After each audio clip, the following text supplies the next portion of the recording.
जो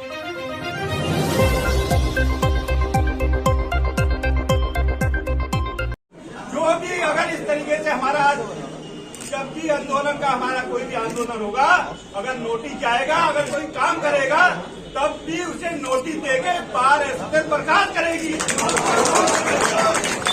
जिंदाबाद जिंदाबाद जिंदाबाद। अधिवक्ताओं की सुरक्षा भी होना चाहिए। अधिवक्ताओं के लिए हमारी सरकार से मांग है, अधिवक्ता प्रोटेक्शन एक्ट लागू किया जाए और सबको सुरक्षा दिलाई जाए। पुलिस द्वारा ये कहा गया था कि उनके खिलाफ गैंगस्टर लगाई जाएगी। साथियों, पुलिस ने उन्हें आज तक गिरफ्तार नहीं किया। आज तक उन्हें वो एंटीसेप्टिक बेल तो लगा। साथियों, हमारी ये मांग है कि ये अभियुक्त है, यदि उनका वो भी कोई वकालतनामा लगाते हैं तो ये भी तय कर दे सचिव महोदय अभी और इसी समय क्या उनको भी बर्खास्त किया जाएगा। और देखिए, अगर वो काम करेंगे 1 साल का ट्रिब्यूनल हम बरेली बार एसोसिएशन बिल्कुल नहीं करेगी।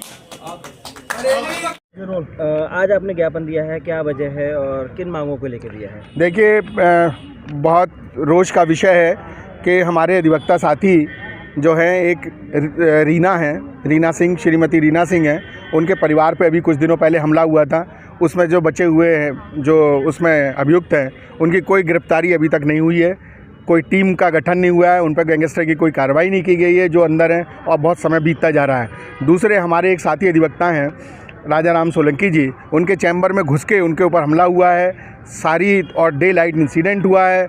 उसके बारे में भी हम लोगों ने जो 4 मुलजिम जो पकड़ के दिए थे, जो मौके से 4 मुलजिम पकड़े गए थे, अभी तक उन्हीं का चालान किया गया है। कोई टीम गठित नहीं हुई है, कोई हमें आश्वस्त इस बारे में नहीं किया गया है कि उन पर अग्रिम कार्रवाई क्या की जाएगी। इस परिप्रेक्ष्य में हम लोगों ने ये जो है ज्ञापन देने के लिए माननीय मुख्यमंत्री को और द्वारा जो माध्यम था उधर जिलाधिकारी महोदय हैं, तो इसलिए हम लोग यहाँ पे इकट्ठा हुए थे और हमने उनसे यही ज्ञापन में अपनी मांग की है कि उन पर गैंगस्टर की कार्रवाई लगे और जो अभियुक्त हैं जो घूम रहे हैं और उनको जो है शीघ्र गिरफ्तार किया जाए।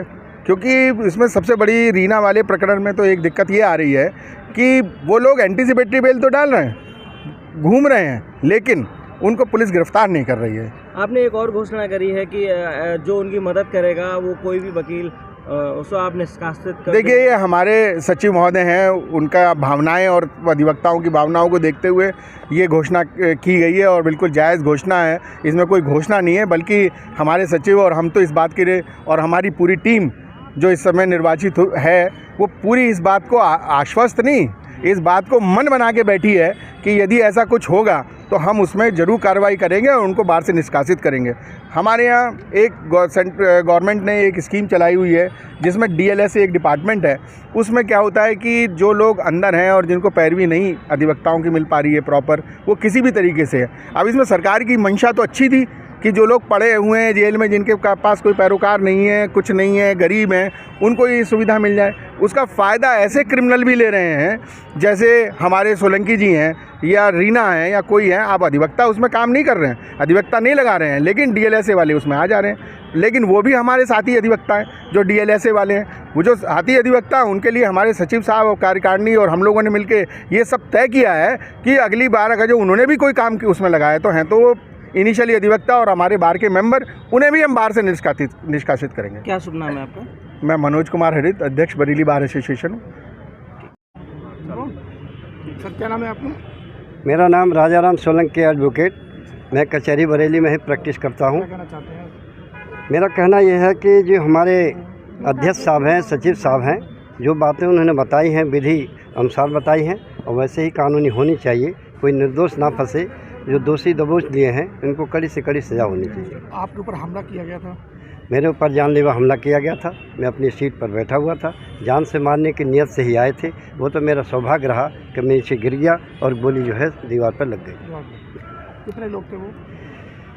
उस समय तो 4 थे और एक आदमी भाग गया था जिसके संबंध में उसे बता नहीं सकता, और 4 लोग वहीं मौके पर दबोच दिए गए थे।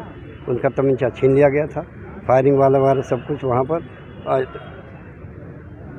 क्या आपका क्या मामला था, पूरी बात बताएं। सर मेरा क्या मांग?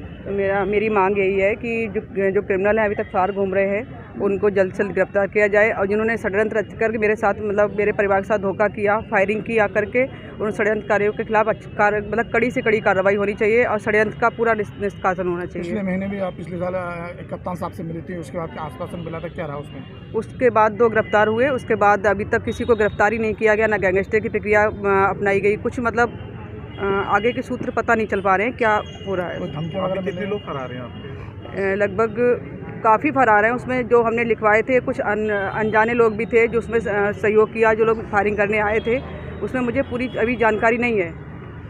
तो 2 गिरफ्तार हुए हैं। जी।